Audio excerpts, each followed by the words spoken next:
Assalamualaikum warahmatullahi wabarakatuh. Saya Tommy Rizal Kurni, dosen pengampu mata kuliah komputer akuntansi pada program studi S1 Akuntansi di Universitas Negeri Malang.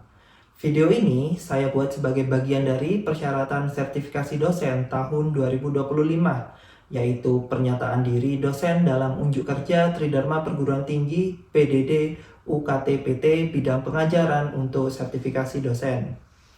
Dalam video ini, saya akan memberikan pengajaran pada mata kuliah komputer akuntansi berbobot 3 SKS yang biasanya ditempuh oleh mahasiswa semester 4. Sebelum saya memberikan penjelasan terkait mata kuliah, maka saya akan memberikan deskripsi dari mata kuliah ini. Mata kuliah ini memberikan kemampuan dan keterampilan dalam pengolahan data akuntansi untuk menyusun laporan keuangan, baik jasa, dagang, maupun manufaktur.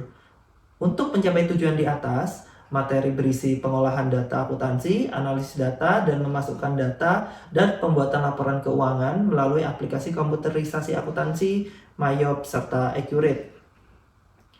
Standar capaian pembelajaran lulusan atau standar CPL yang dibebankan pada mata kuliah ini adalah menguasai konsep teoritis akuntansi keuangan secara mandiri dan komprehensif sehingga memiliki kemampuan yang optimal dalam membuat dan menginterpretasikan laporan keuangan sesuai standar akuntansi berdasarkan norma agama dan etika profesi dengan memanfaatkan perkembangan ilmu pengetahuan dan teknologi sehingga mampu memberikan kontribusi bagi kehidupan bermasyarakat dan bernegara.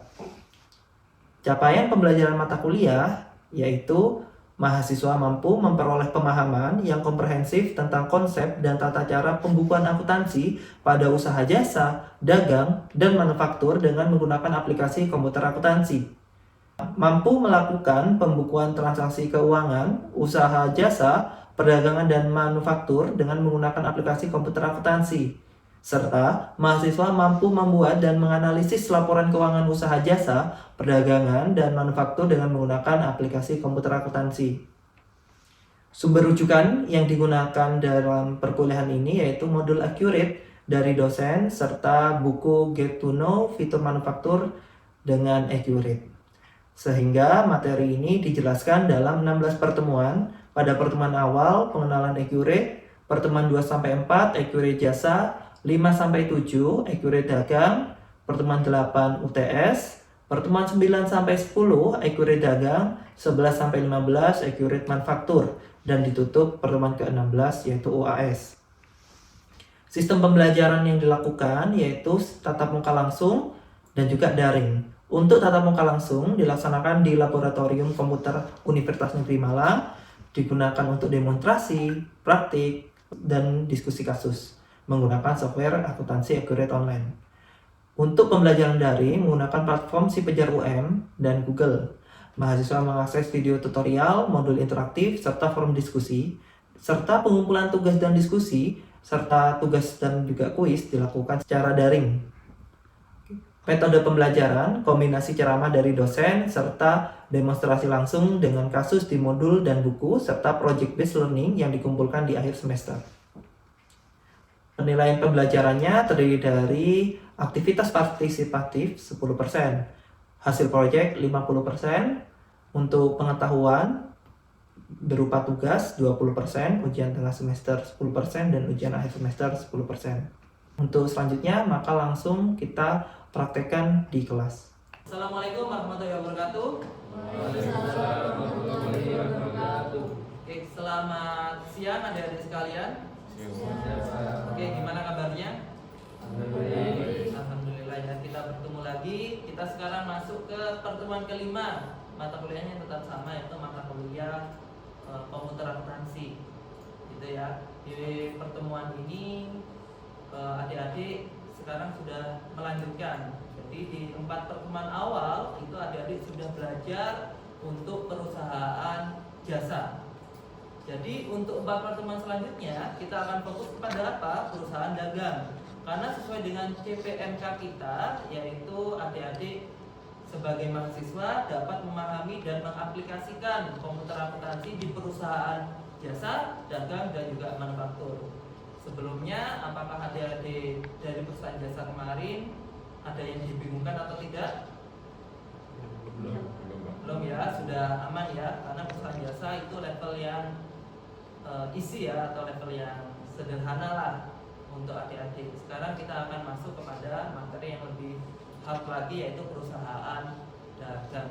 Oke, di perusahaan dagang ini sebelum kita masuk lebih dalam, ini saya akan menceritakan pengalaman saya bahwa saya pernah menjadi pelaku atau bisa dibilang pemateri untuk beberapa perusahaan yang meminta untuk dibuatkan laporan keuangan dengan menggunakan Accurate. Dan bahkan teman saya itu di Jember, tahu ya Jember itu termasuk Jawa Timur tapi rada bukan yang kota besar juga. Itu saya di desanya, di paling ujung, di lebih desa lagi, itu di Umbul Sari namanya. Itu ada suatu UMKM yang ternyata sudah menerapkan Accurate. Itu membuktikan bahwa peluangnya untuk adik-adik apabila mempelajari Accurate sekarang banyak bisa diimplementasikan kepada banyak instansi, gitu ya. Dan nanti setelah kuliah ini adik-adik akan mendapatkan ujian sertifikasi. Kalau lulus adik-adik akan mendapatkan gelar CAP atau Certified Accurate Professional. Itu akan menjadi gelar pendamping adik-adik dan berlaku selama 3 tahun. Gitu ya. Jadi itu adalah pendukung. Dampaknya apa? Ada mahasiswa magang saya setelah punya sertifikat itu mudah untuk dapat tempat kerja, gitu ya.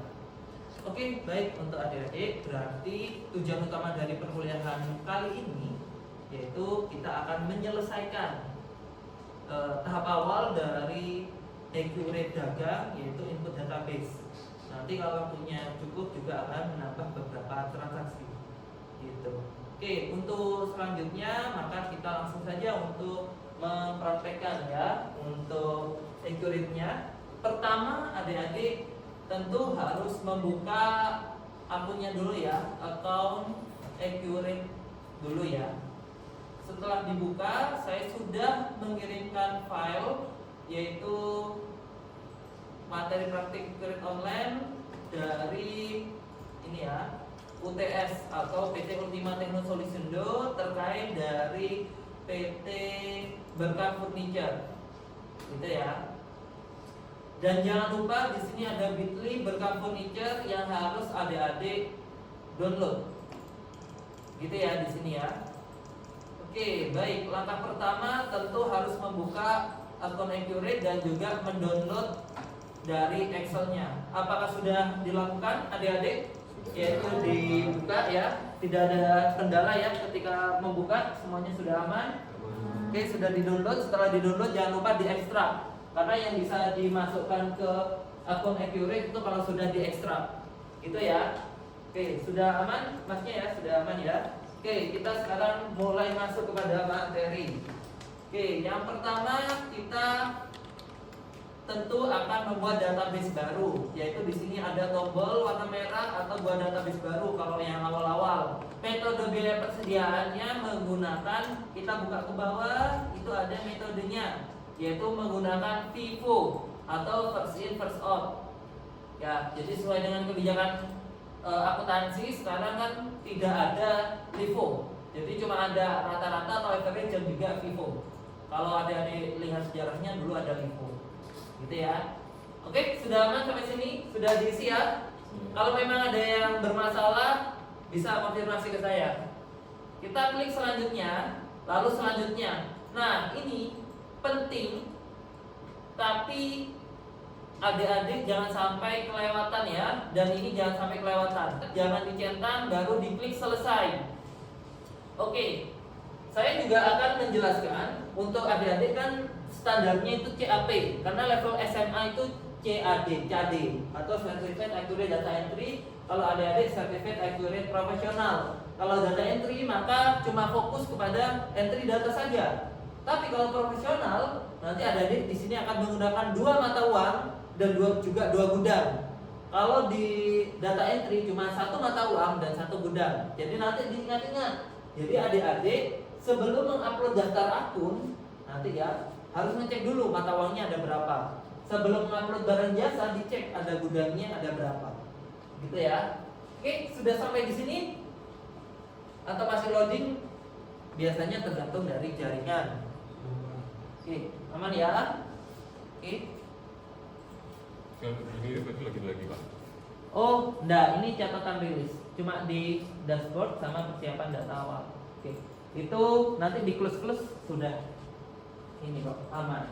Yang penting persiapan data perusahaannya tidak perlu jangan di close. Tapi kalau di close nggak apa-apa, nanti muncul lagi kok. Gitu. Oke. Sebenarnya ya persiapan data perusahaan ini fitur bantuan. Jadi aslinya fitur-fitur yang ada di sini itu sudah ada di dalam Accurate sendiri. Jadi ini cuma fitur tambahan aja. Ketika sudah masuk tahap awal ini, maka langkah pertama yaitu kita buka pengaturan atau preferensi, atau kita klik kelola fitur. Dua-duanya bermuara ke yang sama. Nanti silahkan mau coba cara yang mana, pengaturan preferensi atau kelola fitur. Gitu. Nanti masuknya ke sini. Oke, langkah awal yaitu pertama tentu kita harus mengisi identitas dan juga nanti fitur-fitur apa yang digunakan. Itu pembelian, di pembelian sama tahapnya. Pertama kita hilangkan centangnya dulu, baru kita pilih. Lalu di persediaan baru kita sesuaikan 2 gudang, betul kan? Multi gudang. Lalu memproduksi merakit itu namanya produksi sederhana. Jadi hanya selesai di sini. Setelah ini tinggal kita upload yang pertama nanti daftar akun dan selanjutnya. Oke, sudah? Kalau sudah tinggal kita simpan. Gitu. Tahap selanjutnya kita mengupload daftar akun.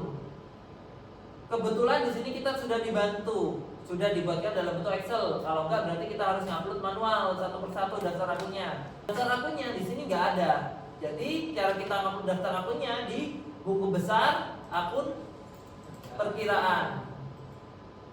Di akun perkiraan kita list warna hijau, yaitu di sini. Setelah itu kita import data, import dari Excel. Import dari Excel, kita pilih filenya yaitu di data yang sudah kita download. Pak, kalau nggak muncul di mana? Berarti bisa jadi belum diekstrak. Gitu. Nah, gimana? Ada yang belum muncul di sini? Kalau belum muncul itu belum diekstrak potensinya. Ya, di list warna hijau ini ya, list warna hijau klik. Nah, di sini ada import data, import dari Excel, gitu ya. Oke. Nah, ini tinggal kecepatan dari isinya ini ya.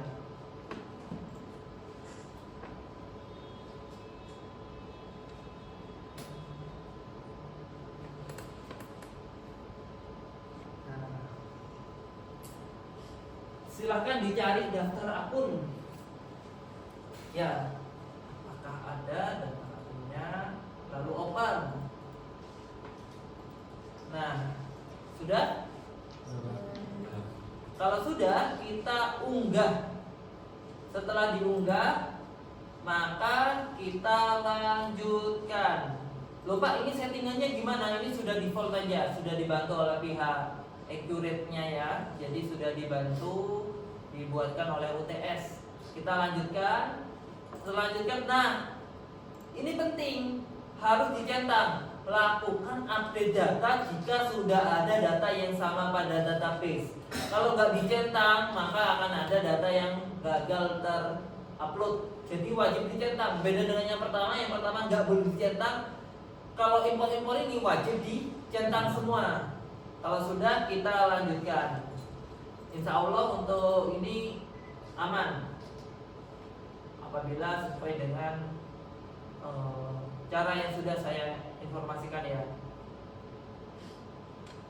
Oke, 73 data berhasil diproses. Ada yang gagal? Kalau gagal ada tulisannya, betul. Nah, sudah punya pengalaman ya. Kalau yang saya juga sempat beberapa kali gagal. Biasanya kalau gagal itu lupa belum mengupload mata uang. Kalau yang ini ada yang gagal? Aman? Oke, untuk langkah selanjutnya kita lanjutkan ke tahap kedua. Kalau di modul ini keduanya kita daftar pemasok. Pemasok dan selanjutnya pelanggan itu gampang. lanjut. Itu ya. Jadi untuk pelanggan dan juga pemasok gampang. Saya yakin tidak ada kesalahan dan pasti 100% bisa terupload karena tidak pernah ada pengalaman mahasiswa saya yang gagal. Gitu.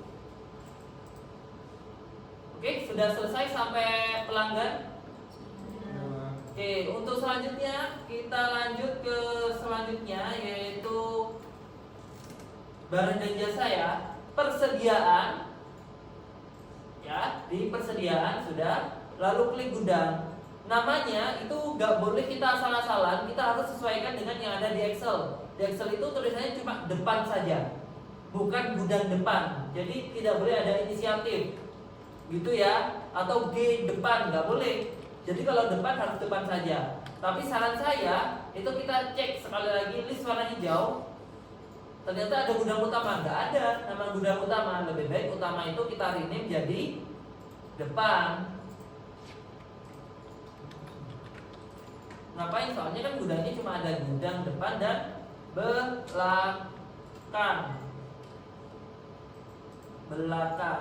Nah, list warna hijau.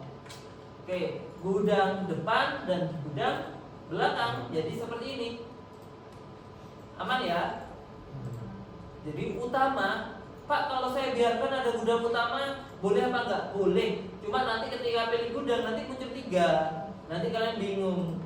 Lebih baik kalian rename saja dengan nama gudang depan karena lebih banyak yang dipakai di soal ini nanti pakai gudang depan. Oke? Aman? Kalau aman, itu kita tinggal impor kayak tadi ya. Ini jangan lupa dicentang, wajib dicentang. Ini kalau di-upload ini sudah pasti berhasil. Karena kita sudah mengisi gudangnya. Oke ya. Oke. Sudah berhasil? Di tahap terakhir apa yang diupload yaitu aset tetap. Nah, tapi aset tetap itu punya ketentuan. Jadi harus mengupload kategorinya dulu. Kita klik aset tetap. Di sini yang kedua itu ada kategori aset. Kembali lagi ke aset tetap. Di sini ada aset tetap lagi. Di aset tetap, nah, klik list warna hijau. Lalu kita impor dari Excel. Khusus yang aset tetap ini kalian pasti tidak akan menemukan centangnya. Nah, masalah tidak ada centangnya. Lanjutkan. Nah, lalu langkah terakhirnya apa? Kita samakan dengan punya saya ya. Jadi kita samakan dengan saya. Klik daftar laporan. Sudah. Lalu klik daftar laporan. Nah, kita samakan nerajanya ya. Klik neraja per tadi itu 31 Desember 2000 berapa tadi? 21. Ya, tampilkan. Nah, apakah sudah sama dengan saya? Nah, 1908221. Sama? Sama? Oke. Sama belum tentu benar. Ya. Kalau nggak sama, bisa jadi mereka juga yang lebih benar daripada saya. Gitu ya, bisa jadi. Ini ada satu yang miss, yaitu akumulasi penyusutan belum muncul. Maka ada satu langkah terakhir yang kita harus lakukan, yaitu namanya itu proses akhir bulan yang digunakan untuk memunculkan beban penyusutan dan juga untuk kurs, menyesuaikan kurs. Jadi kita klik di perusahaan, lalu ada proses akhir bulan. Nah, itu per Desember tahun 2021 dengan kursnya itu berapa? 15.000 ya. Sesuai dengan soal di sini ya. Jadi per 31 Desember 2021 pakai 15.000. Jadi Desember 2021 lalu kita simpan.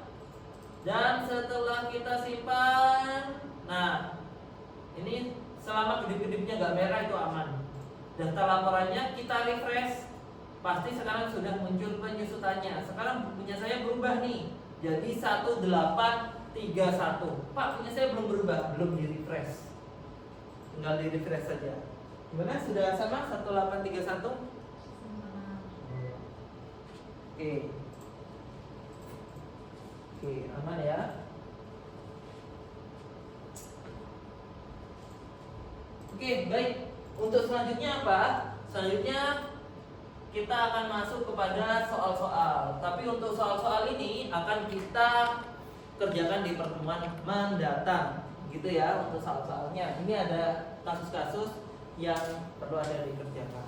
Oke, sebelum itu ada yang mau ditanyakan dulu, adik-adik? Oke, namanya siapa? Perkenalkan, nama saya Stella Nurhayati. Oke. Saya izin bertanya Pak, jadi kan saya ada kenalan pengusaha warung Madura. Warung Madura. Iya. Oh, sekarang lagi banyak ya, Iya. lagi viral warung Madura.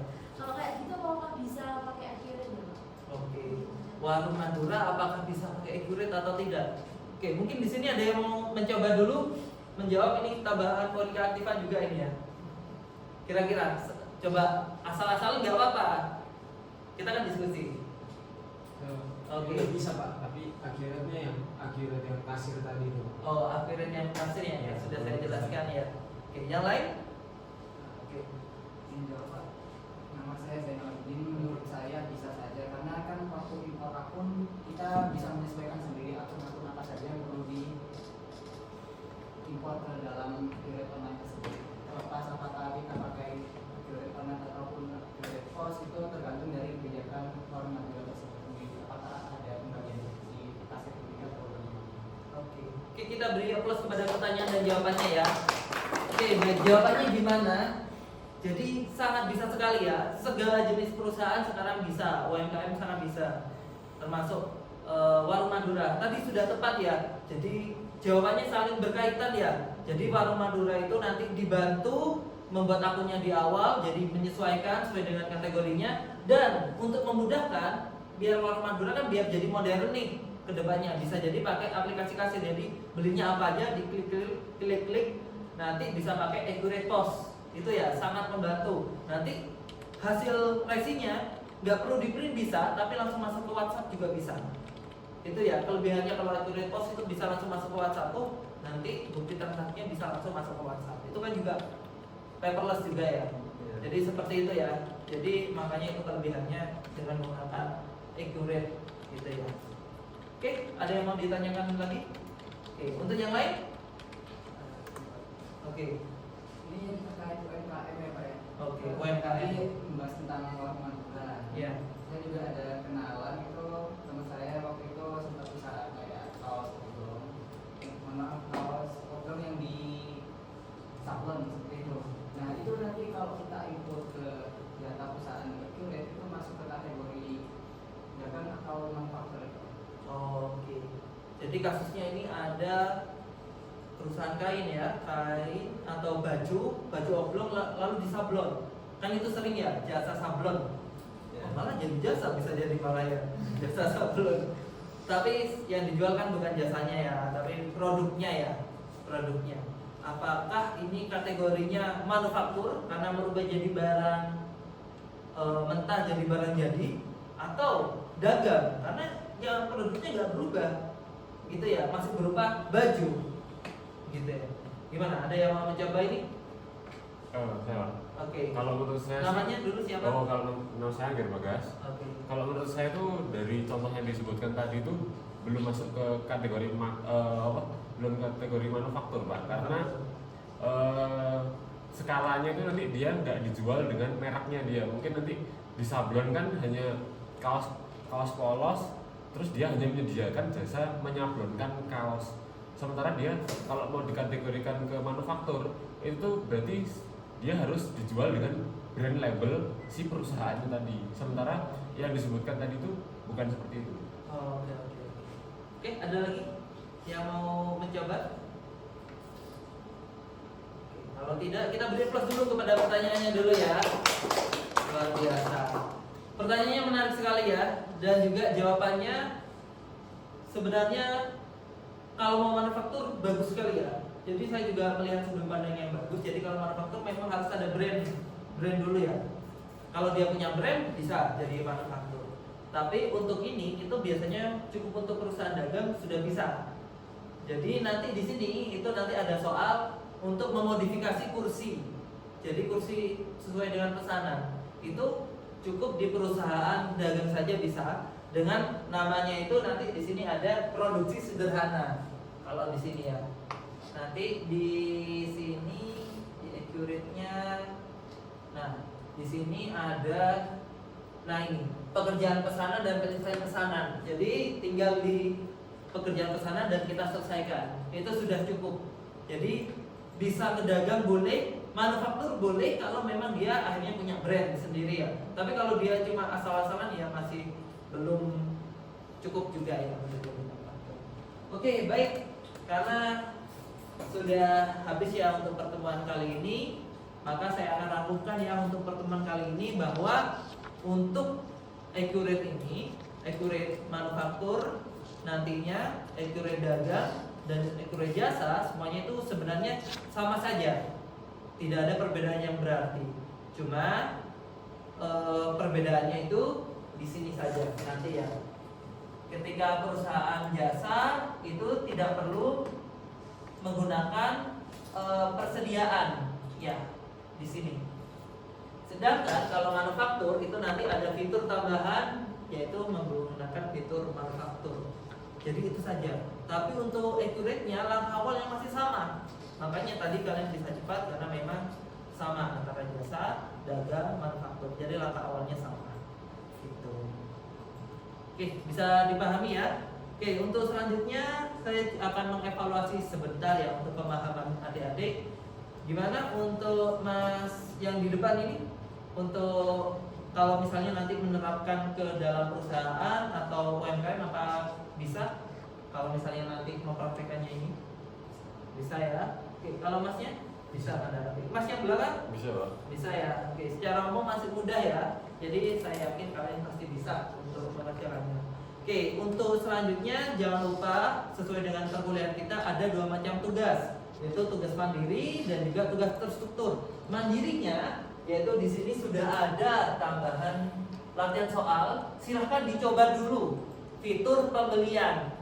Jadi dicoba dulu, bisa 5 atau 10 soal di fitur pembelian. Nanti kita akan kerjakan bersama-sama di kelas. Dan jangan lupa ada satu tugas lagi selain mandiri, ada tugas terstruktur yaitu tugas proyek. Proyek akhir kalian untuk UAS yaitu kalian mempraktekkan atau mensimulasikan ini kepada UMKM atau perusahaan bebas, minimal dagang atau manufaktur. Nanti itu dipresentasikan ketika UAS. Karena memang program kita kan project base. Gitu ya. Jadi memang nanti tugas akhirnya yaitu project.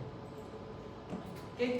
Sekian pertemuan kali ini. Terima kasih adik-adik. Sampai jumpa lagi di pertemuan mendatang. Untuk mendatang kita akan lanjutkan lagi. Saya tutup perkuliahannya. Mohon maaf apabila ada kesalahan juga ya.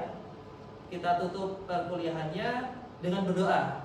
Gitu ya. Biar nanti kita pulang dengan selamat. Kita berdoa menurut agama dan keyakinan kita masing-masing. Saya persilahkan. Oke, saya akhiri pertemuannya. Saya tutup. Assalamualaikum warahmatullahi wabarakatuh. Waalaikumsalam warahmatullahi wabarakatuh. Demikianlah paparan saya terkait pelaksanaan pembelajaran mata kuliah komputer akuntansi di program studi S1 Akuntansi Universitas Negeri Malang. Saya berupaya mengembangkan proses pembelajaran yang tidak hanya berorientasi pada penguasaan teknis perangkat accurate, tetapi juga menumbuhkan pemikiran analitis, integritas profesional, dan kesiapan mahasiswa menghadapi transformasi digital dunia kerja. Melalui pembelajaran berbasis proyek dan kasus, saya berkomitmen untuk terus meningkatkan kualitas pengajaran yang adaptif, partisipatif, dan relevan dengan kebutuhan zaman.